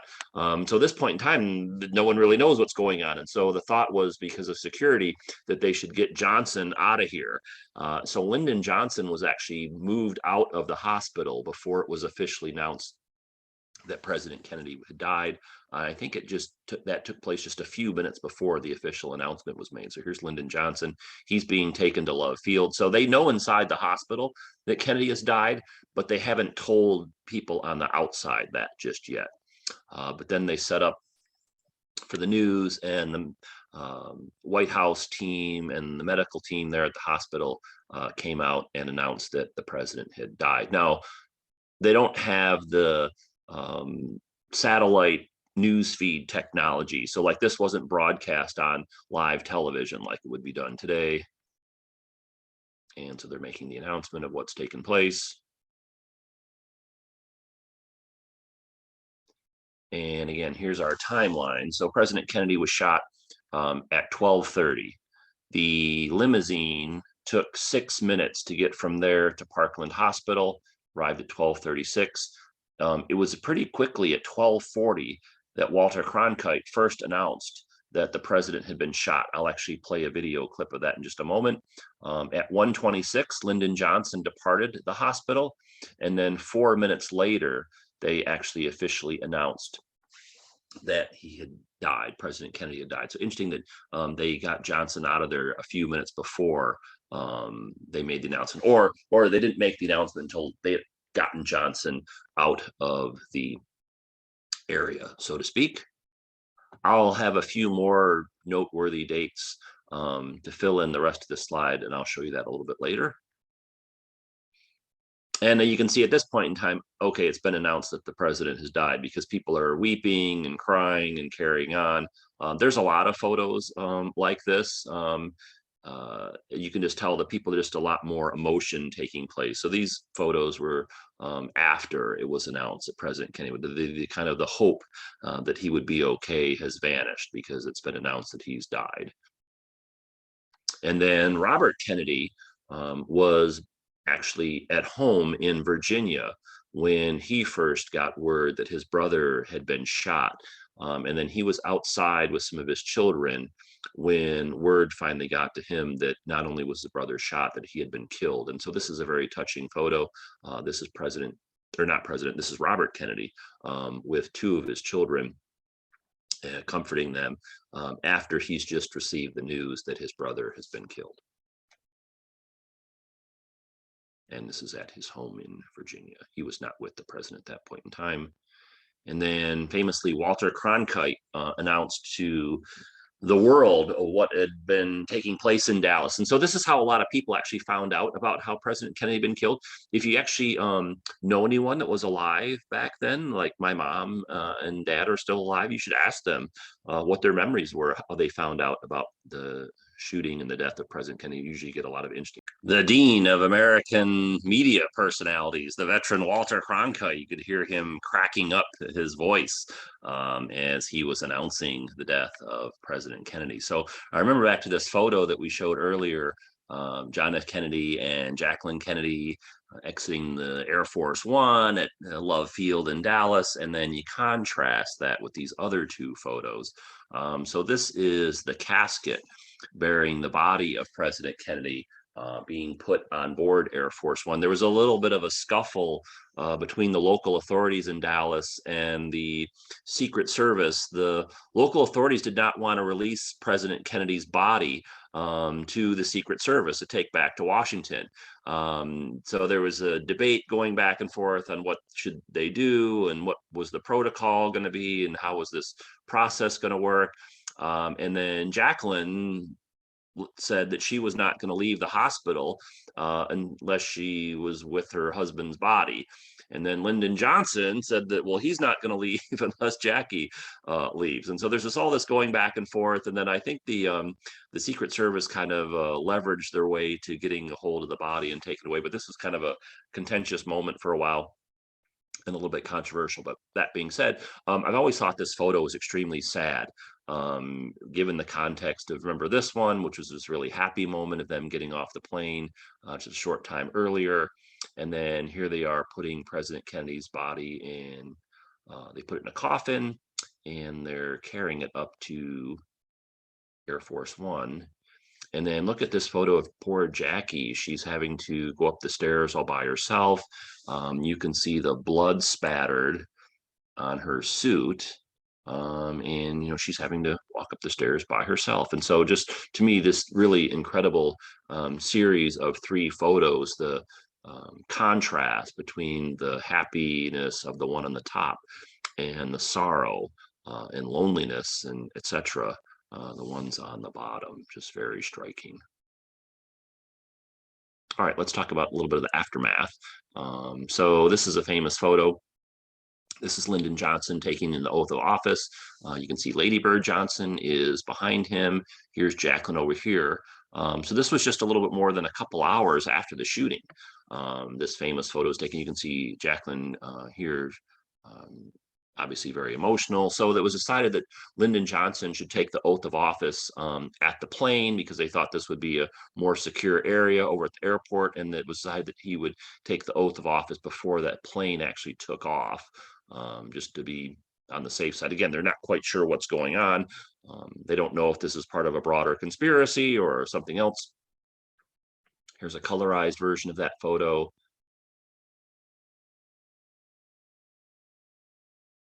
And then here's the Johnsons trying to comfort Jackie. And again, this is a very raw photo. This is just a couple hours after President Kennedy had been shot, and surely everyone was still processing what was going on. Okay, we're in the home stretch of our program. I just wanted to include a little bit more context. So you have to think about after Lyndon Johnson took the oath of office, he really had to assume the power of the nation and kind of move forward. So here's a picture of him in Air Force One, already trying to get a grip on things and issue orders and start planning the transition. And the plane flees Dallas and heads back to Washington, D.C. If you want to see the Air Force One that was used in this particular series of events, it's on display at a really great museum, the National Museum of the United States Air Force in Dayton, Ohio. And then here's some more photos. So this is them. The plane has landed back at Andrews outside of Washington, D.C., and they're taking the casket off of the plane. And then here's Jackie. So as soon as the plane landed, Robert Kennedy rushed on board, and he was very adamant that he didn't want Jackie to have to exit the plane by herself. Remember, there was that photo of her going onto the plane by herself, and he didn't see that photo, of course, but he rushed to the plane, and I think, if I'm not mistaken, if he wasn't the first one on board the plane, he was one of the first people, and he met up with Jackie and made sure that she came off accompanied by him. And there's another photo. You can see the blood on her suit. And what they're doing is they're waiting for their turn to get off the plane. They're sticking the casket of President Kennedy in the car. And then this was the timeline that I put up earlier. So if you want to take a screenshot of this or a picture with your phone, so let's go through this real quickly. 11:38, Air Force One landed at Love Field in Dallas. 11:52, the presidential motorcade departed, and then approximately 12:30 was when President Kennedy was shot. The limousine reached Parkland Hospital 6 minutes later. 4 minutes after that, Walter Cronkite made that first announcement that President Kennedy had been shot. That wasn't the announcement that President Kennedy had been killed. That was, of course, just the one that he had announced that he had been shot. And then Lyndon Johnson departed the hospital. The doctors announced President Kennedy was dead at 1:30. And then 20 minutes after that, Lee Harvey Oswald was captured. President Kennedy and Mrs. Kennedy departed Parkland Hospital at 2:08. So you can see they weren't there for very long. The hospital, the Kennedys arrived at the hospital at 12:36, and at 2:08 they departed. And then at 2:38 is when Lyndon Johnson was sworn in.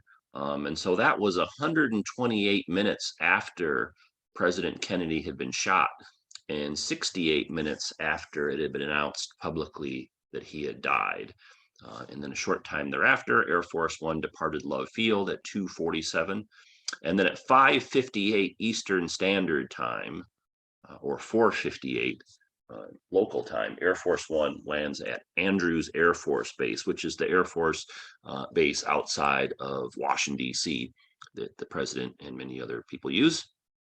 And so there you go. So again, if you want to take a screenshot of that or a picture with your phone, and of course, this is big news throughout the world, particularly in the United States. If you're interested in media history, it's very fascinating to go back and read like newspaper accounts of the Kennedy assassination, particularly since early on they didn't have all the information of what had taken place. So here's some more headlines from the New York Times and the Washington Post. Here's that famous photo.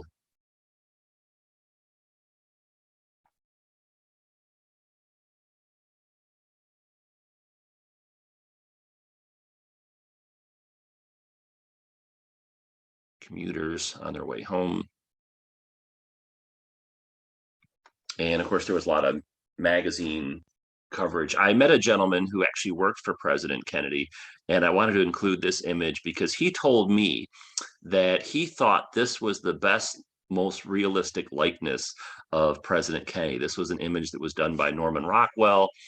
They put this on their October 29th, 1960 cover, and then they reused it when they made this tribute publication after the assassination. President Kennedy was shot by Lee Harvey Oswald. And Oswald, after he fled the book depository, he made his way to the Oak Cliff section of Dallas, if you're familiar with that area. And there was a bulletin put out to be on the lookout for a person with a description of Oswald. And so Officer J.D. Tippett of the Dallas Police Department saw a gentleman who fit the description or matched the description of this person that had been subject to this police announcement. And so he pulls his car over and instructs Oswald to stop. And then Tippett gets out of his car and Oswald shot him with a pistol, killing Tippett. And then Oswald fled. Kennedy wasn't the only person to get killed that day. Dallas police officer J.D. Tippett died in the line of duty trying to apprehend Oswald. And then Oswald fled to a movie theater, and witnesses had seen him running in there. And so the police go in there and they apprehend him. He put up a struggle before he was finally apprehended. You can see him. He's very emotional here. And then a short time thereafter, Jack Ruby shot Oswald in this famous Pulitzer Prize winning photo.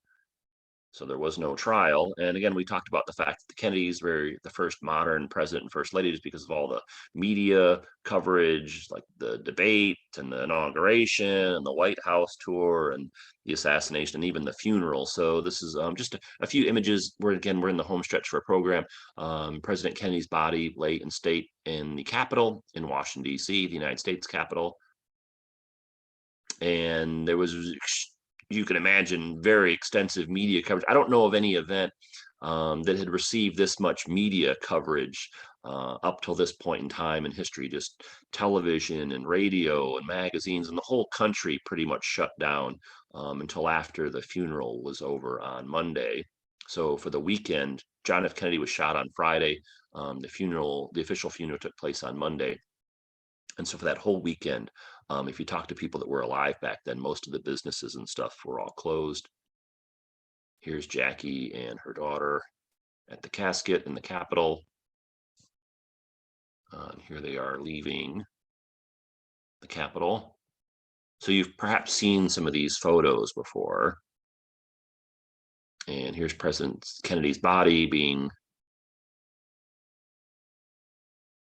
taken down the streets of Washington, D.C. Here it is departing the White House.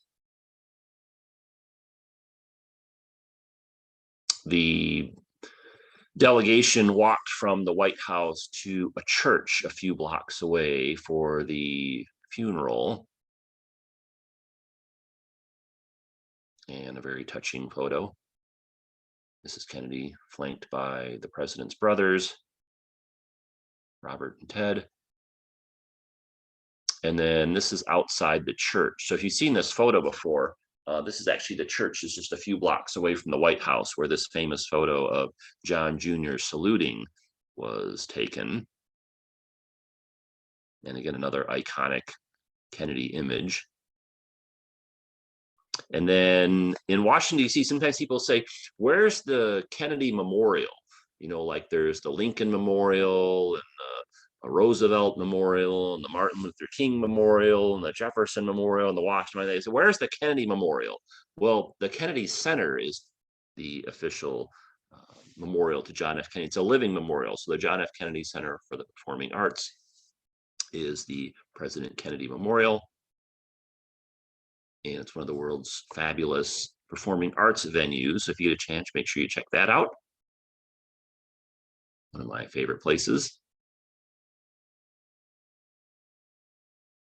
The Kennedy Center was supposed to be called the Washington, D.C. Performing Arts Center. It was a project that had been kind of stalled.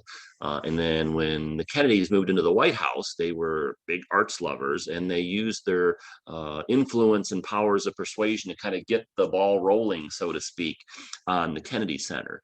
And so again, initially this was supposed to be called the Washington Performing Arts Center, but then after President Kennedy died, because him and Jacqueline had done so much to kind of move this project forward, it was decided that it would be named after him. And then President Kennedy is buried at Arlington National Cemetery. Now, John F. Kennedy visited Arlington Cemetery just 11 days before he was killed. He was there for a Veterans Day ceremony, and he was standing on one of the hills that overlooked Washington, D.C. And one of the things that Arlington Cemetery is known for, it has these beautiful views of Washington, D.C. So here's where President Kennedy is buried at, along with Jacqueline Kennedy. And then you can see, if you're not familiar with this view, this is Washington, D.C. here in the background. So Arlington Cemetery has this stunning view of Washington, D.C. When President Kennedy visited there 11 days before he was shot, he said, "This place is so beautiful, I could stay here forever." And so when he died, there was a big debate on what should happen to his body. The Kennedy family was very insistent that he be buried back in Massachusetts. After all, that's where President Kennedy was from.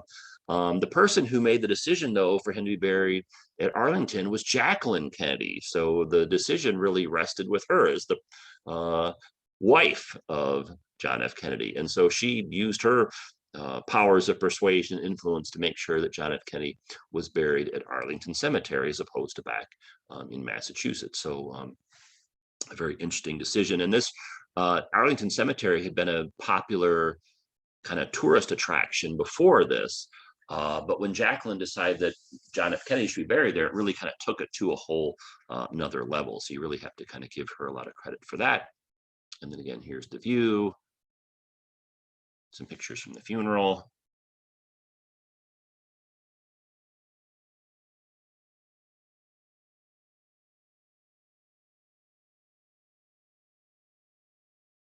And if you go visit the Washington, D.C. area, make sure you check out Arlington National Cemetery, and you can see the gravesite of President Kennedy and Mrs. Kennedy and two of their children. So this is their daughter, Arabella. She was stillborn. And then this is their son, Patrick. Remember, this is the son that died just 15 weeks before President Kennedy was killed. So Jacqueline Kennedy, in a 15-week span, lost not only her husband, but also her son, Patrick. And really interesting, in that video, she talked about the fact that she was so glad that she was there alongside him when he died, even though he was shot and killed, assassinated. She preferred the fact that she was with him at that time, as opposed to him being all by himself, which is very moving. All right, I'm going to play a video of the Kennedy funeral in just a moment. But before I do that, why don't I check in with a couple of our audience members. We have Patty joining us once again. Hi, Patty. Thanks so much for being here.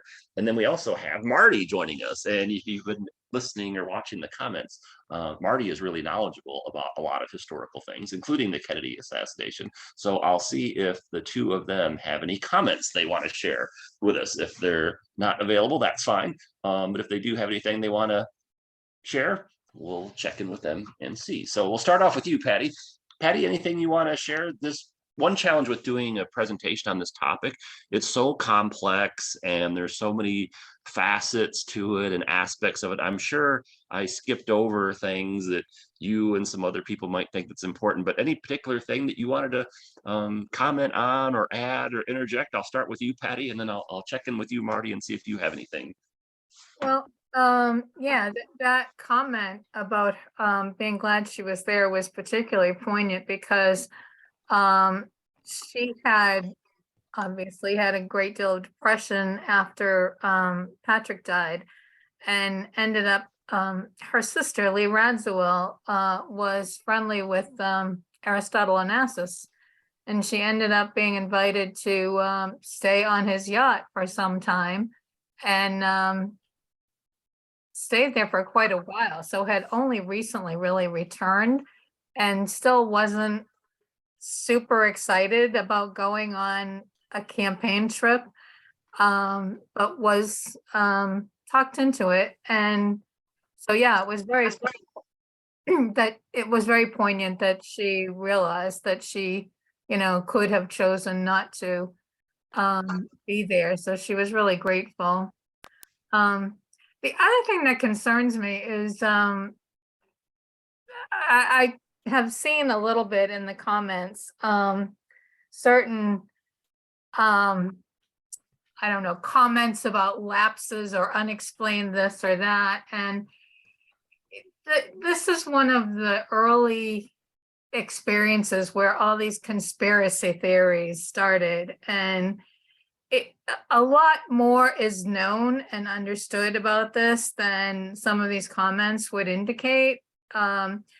So I don't know, misinformation and disinformation is proving so dangerous to this country that I really encourage people to not engage in it, because it doesn't really accomplish anything. And if you really Patty, hold that thought, if you don't mind. The reason I say that is not to cut you off, sorry, but I'm going to play a video at the end that talks about the conspiracy theories. And I guess I started out the program saying I don't believe in the conspiracy theories, but if someone does, that's totally fine. Everyone's entitled to their opinion, and we try and be an organization that's open to people's ideas, whatever they are. So hold the thought on on that topic, because I'm going to play a video that addresses that in just a little bit. So hold that thought. What about anything that you think, as far as like the assassination, that you wanted to add or interject, that Yeah. maybe we didn't get a chance to cover, or that you think is particularly interesting, or anything like that? The commentator that talked about it being the end of innocence. I mean, it had been a long stretch post World War II where we felt we were on a constantly upward trajectory. And there were, like that during that period, there was the McCarthy red baiting issues. There also was the birth of the John Birch Society. But so there were some undercurrents, but generally speaking, there had been a long period of idealism, and a lot of veterans of World War II had had the opportunity to go to schools of various types, help with building homes and that sort of thing. And this just, I mean, it was utterly shocking. I was in a math class when the announcement came over, and it was just total shock. I mean, shock that you can't even describe. On one level, it's like, this can't even be true. On the other level, your stomach is dropping, through your down to your feet. And it just was shocking. And they ended up, I think for a short time, everybody was kind of milling around trying to decide what to do. People were crying. And at a certain point, they just decided to just send everybody home. But that took a certain amount of time because it was outside of the regular bus schedule and all that sort of thing. So it was just a really disorienting time. And I can remember on the school bus, it was so quiet. And anybody who's ever been on a school bus knows that school buses are never quiet. Except for that time. What's that? Except for that time. Yeah, it was just really strange. And then the other thing was that the following Sunday when Oswald was shot, I was at church and we came home to that announcement. So fortunately, we weren't watching TV when it happened. I've always been grateful for that. But Okay. it was just so shocking that somebody could actually be shot on camera in a police station. It was really kind of insane. So it was an extremely emotional time. And I think that's a good summation, is that the end of innocence, Okay, no problem. What about, let's check in with hi Marty, how are you doing? Are you there with us? I am. Can you hear me? I can. Thanks so much for sharing all your insights and perspectives on today's topic. I thought if you don't mind, any particular thing that you think I didn't get a chance to cover that you think's important, or any particular aspects of the event that you find particularly fascinating? Well, as a native Dallasite, it's been just the shame that was put upon Dallas just because a fellow lived here, was renting here. He was not a Dallasite. It just was very hard for us to live down. I think the important, or one of the things that, another twist of irony of history, is that the parade motorcade had been expanded, I believe, the night before and published in all the Dallas papers. They wanted more streets in downtown Dallas to have people along them, which really had, the problem with that, as it turned out, was that the new route had them coming down a street called Houston Street, which is now in front of Dealey Plaza.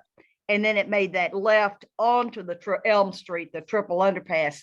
Had they not expanded that parade route, it would have come straight down Elm Street, and Oswald would not have had as much time to figure out who's sitting where and gauge the speed and all that. Would it have still happened? He was going to get somebody. He may not have been able to get the 3 shots off. Who knows? But that's always been a real sad fact. And the other thing that's interesting, of course, there's all kinds of stuff, and I totally concur with you. Don't get into the minutia and trying to, figure out what really went on. We may never, ever know. But one interesting commentary I heard that is interesting to note, that Lee Harvey Oswald had a dishonorable discharge from the Marine Corps, and that dishonorable discharge was signed by John Connolly. And Marina Oswald testified when they got her on the stand that Oswald had nothing. He had voted for Kennedy.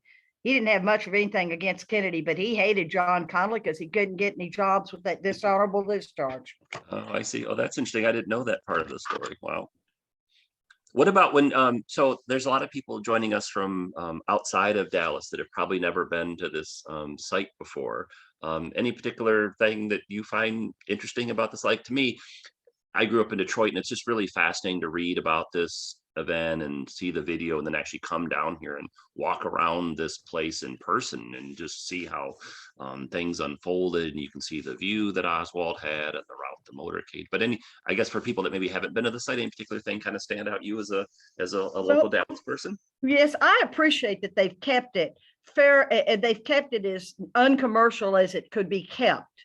The Dallas, there's no Starbucks right in the middle of it or anything. or any, it's, you walk around and you sense the gravity from the first, the seriousness of what happened there from the first. The interesting thing is, less than a month ago, Dallas voted to refurbish and update the Dealey Plaza, and I tell you, I don't know what they're going to do, but I personally like it kept really substantially the way it was the day the tragedy happened. Okay, yeah, I guess we'll have to see what the plans are in store. So, well, thanks, Marty. I really appreciate you joining us and sharing your comment. We also have another guest. We have David Moore joining us. Hi, David. How are you doing? Can you hear me okay?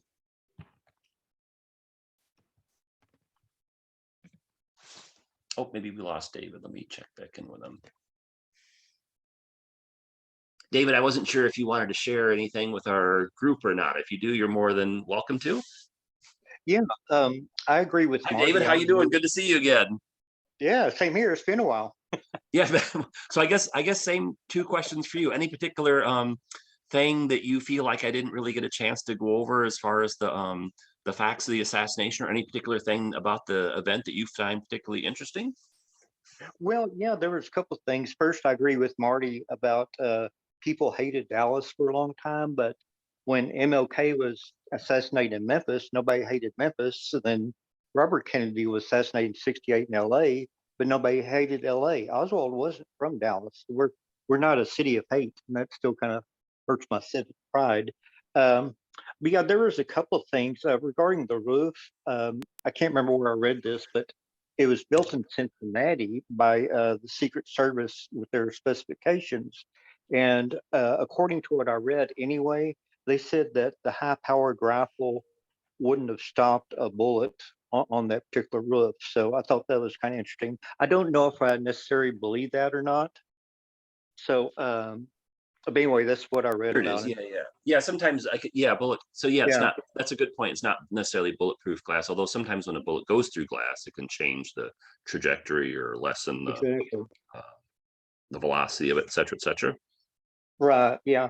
But it was interesting. I got to see a couple of pictures that I haven't seen before.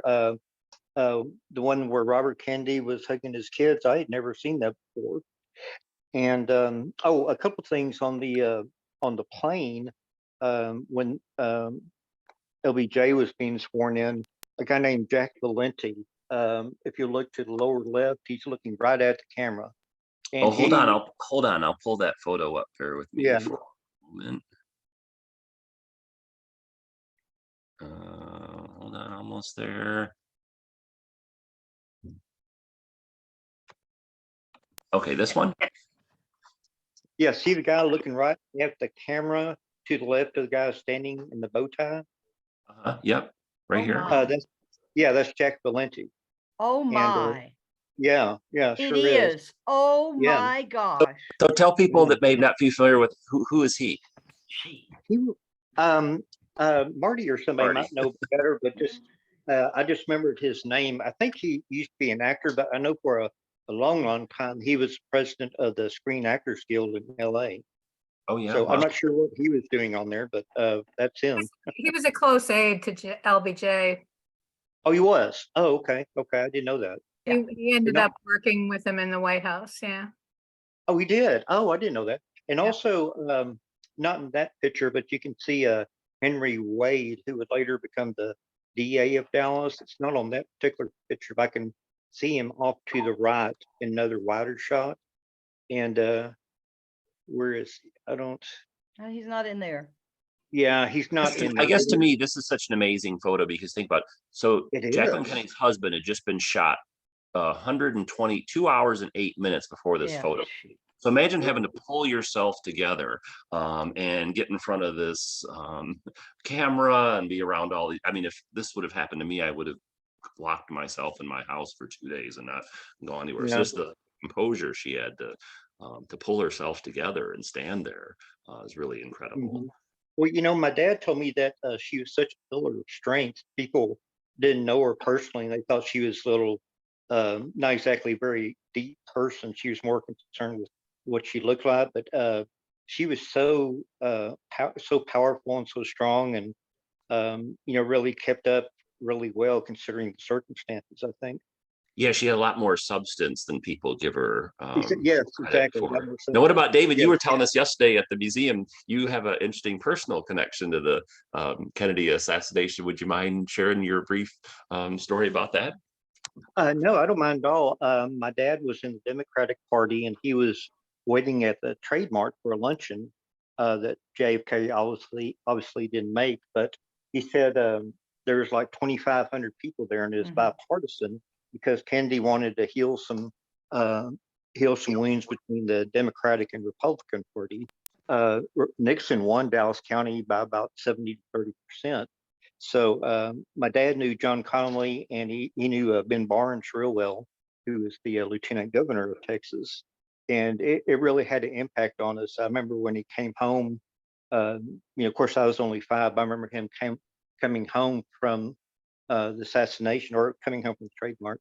And he was just in a state of shock, and my mom was pregnant. And that was the very first time I had seen her cry, and that really bothered me, even though, I was just a little kid, but still, it really bothered me to see both my parents express emotion, especially intense grief for the first time in my life. Oh, wow. What about you, Marty? Any family connections with you in the day's events? No, I have a gal from my class at the local high school was John Connally, or is John Connally's niece, excuse me. But no, just remembrances of the minister who was to deliver the opening prayer for that Trade Mart luncheon. It was Herbert Howard of Park Cities Baptist, and they kept wiring him, telling him, just wait just a minute, hold off, we don't have the speaker yet. And I think they were, as I heard it, they were among the last to know. And instead of Dr. Howard giving we thank you for whatever, all our blessings, he had to basically give a eulogy. And I heard there was not a dry eye in that room. And it was mostly men, of course, at that time. Right. Yeah, it was actually Dr. Luther Holcomb who, I didn't. Okay. Yeah, that actually announced that. And the person that announced that Kennedy had been shot is J.R. Johnson, who the library down in downtown Dallas is named after. Someone asked if who was the person who was doing the radio announcing when the Kennedys landed. I don't know who that is. It wasn't Vest Box at CBS, that I can tell you. So it must have been ABC or NBC. Do you know? Okay. Yeah, I wasn't sure who that was. I'm not sure. It's probably somebody with KRLD radio. No, that's CBS. Oh, maybe so. I think Vest Box was CBS radio. So I think it's ABC or NBC. Oh, okay. I'll have to do some research because someone had inquired about it. If you go to the 6th floor museum, they actually are playing that clip, but I just thought it was really eerie to listen to that, as knowing it's funny. He says in the comment, "Oh, you can see President suntan all the way from here." Yeah. And Jackie looking very radiant. Nobody knew. I will say though, I avoided intentionally going to the 6th floor museum because of the shame that saying that we felt for being in the wrong city at the wrong time. But I'll tell you, when I finally went there, I think they have done a marvelous job. I think it's it's not sensationalism. I think it's well worth the entry fee and spending an hour and a half to 2 hours in there, because you can actually stand, as you know, you can stand at that window. That is really spooky. Yep. And I just think it's very well done. Oh yeah. Well, they make a big point at the, so if you haven't been to the museum before, you should come check it out. But the museum makes a big point that they don't focus solely on the assassination. They want to make sure they also talk about the life of President Kennedy and then also his legacy. And then they also have a lot of other historical exhibits. Like now they're having one on the civil rights movement. So it is a very worthwhile site to go see if you get a chance.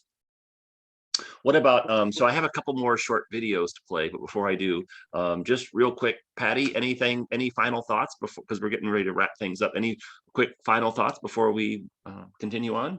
And then I'll ask the same with David and Marty. Well, I mean, it's interesting that this is still so emotional. You know, all these years later, of course, we have not had a similar event on the presidential level, although we did have a president who resigned in the meantime.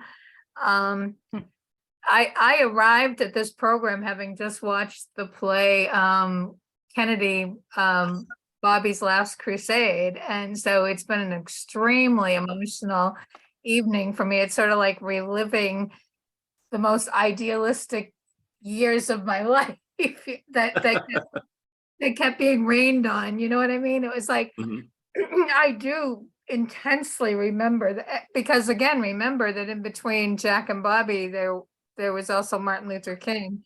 And there was that song, Abraham, Martin, and John, that affected, I mean, I could never hear that song without crying. So it was definitely a very moving time. And that I don't really have anything to add. It's very interesting listening to people who are residents of Dallas, because I at that time lived in Massachusetts. So JFK was Massachusetts, if you know what I'm saying. So two interesting, you know, completely different perspectives on it. And yet it happened to all of us, right? All at the same time. So yeah, group event. So, okay, well, thanks, Patty. What about David? Any final thoughts for you before we go back to our videos? Yes, just a little bit of self-promotion, but on emuseum.jfk.org, there's several different interviews, and one of them is Walter Cronkite. So if you guys ever get a chance to go to that website, it's emuseum.jfk.org, and go under oral collections. And Walter Cronkite is the very first one that was interviewed. And they've also got Tom Brokaw and Peter Jennings, among other people that are in that. So there's some real interesting interviews to watch. And they have another interesting interview on there as well. Who's that person? I think it's me. You're in great company there with Walter Cronkite. I know, it's amazing. I'll so if you're watching this program live on Zoom, I'll email out the link for David's interview. He talks about his kind of personal connection and goes into more detail. But yeah, if you're watching us live, I'll be happy to email the link along with the recording for this program. If you're watching the YouTube on this at some point in time in the future, just go to the 6th Floor Museum website and go under the oral histories, and you can Mr. David Moore's interview along with Walter Cronkite's, if you're also interested in what he had to say. Well, thanks, David. What about Marty? Any final thoughts before we continue on? Well, I'm going to arc back to Patty's last comment about it happened to us all, because my parents were, as I've written, were not happy with JFK's election at all. And they were even more unhappier with LBJ succeeding him. But I will say one thing, that my dad was downtown. He said he had seen Kennedy's hand go by on the motorcade. When he got home, he cried. And I had only seen my dad cry when his mother died. That was the second time. Oh, wow. And Dad said, I did not vote for John Kennedy, but he was elected our president. He was our president. And this is a free country with nobody has the right to murder an elected official. Okay, well, that's excellent. Well, thank you. Thanks all of you. Thanks, Patty. Thanks, David, and thanks, Marty, for sharing this. So I do have 2 more videos to show you. So let me go ahead and cue those up. So when we finished last, we were talking about the funeral. So I thought you might find this interesting because I thought it was very moving. So this is actually a video we're going to be playing from the funeral. So let me go ahead and cue this up. So we got 2 more videos to play and then we'll call it a night. So, oops, hold on one second. All right. So this is video footage of the actual funeral of President Kennedy. You'll notice the person who plays taps got a little overcome by emotion. You'll see what I mean in just a moment.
You can see the video footage back then wasn't the quality that it is now. So let's see. So that's the most of our program.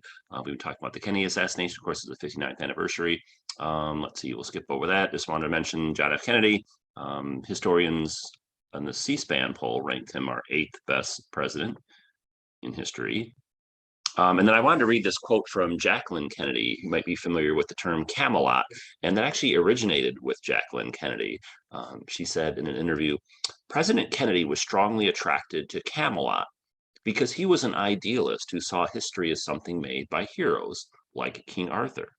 At night, before we'd go to sleep, Jack liked to play some records, and the song he loved the most came at the very end of this record, The Last Side of Camelot, where the song goes, don't let it be forgot. For once there was a spot, for one brief shining moment that was known as Camelot. And then she goes on to say, there will be great presidents again, but there will never be another Camelot. So Jacqueline Kennedy actually originated the term Camelot in association with the Kennedy administration. And of course, this is we're coming up, it's actually Tuesday, is the 29th anniversary of the death of President Kennedy. So thanks so much for joining us. I did want to play a short video if you're interested. That's the official end of our program, but there's a lot of different opinions on what happened with President Kennedy. And so I said at the start of our program, I personally don't believe in the conspiracy theories. If you do, that's totally fine. I'm a big believer in everyone is entitled to their own opinion and can form their own conclusions. And it is a very unusual case in the sense that there's a lot of questionable things that took place and mysterious circumstances and et cetera, et cetera. So I guess my thought is always just to kind of lay out the facts as I see them and let people really form their own conclusions. And for this particular topic, I really encourage you to go research this case more and learn about it. And we only really had the chance to kind of scratch the surface, so to speak. But I did want to play a video. It's from Vincent Bugliosi. He was the gentleman who wrote the book Helter Skelter. He was the prosecutor of Charles Manson and the Manson family. He's former Los Angeles prosecutor, and he talked extensively about the Kennedy assassination and the subsequent investigation.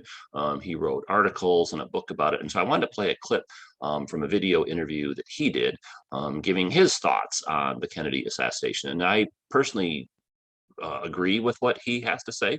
If you don't agree with them, again, that's totally fine. You're entitled to have your own opinion. We're people, not all of us are going to agree on things, and it's a free country. So that's it. But that being said, I just wanted to play just so you can hear kind of his perspective on his thoughts, because it's a very controversial topic, and again, it has a lot of facets. But hopefully today's program inspire you to kind of learn more about President Kennedy and his life and his legacy, and then also just kind of the different facets of the assassination. But again, this is Vincent Bugliosi. He was the former Los Angeles district attorney. He was the gentleman who prosecuted Charles Manson, the Manson family, and wrote the book Helter Skelter. He studied this case extensively, and this was his opinion on the Kennedy assassination. And so, Before you run that, most of us did not see that first video. I'm not sure what happened. A lot oh, of really?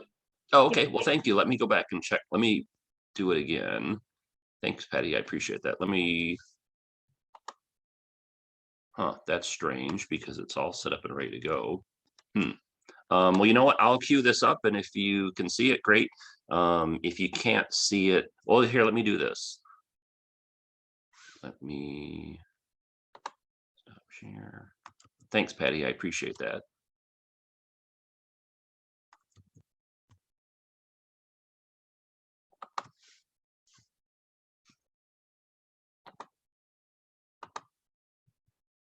Hold on for 1 second.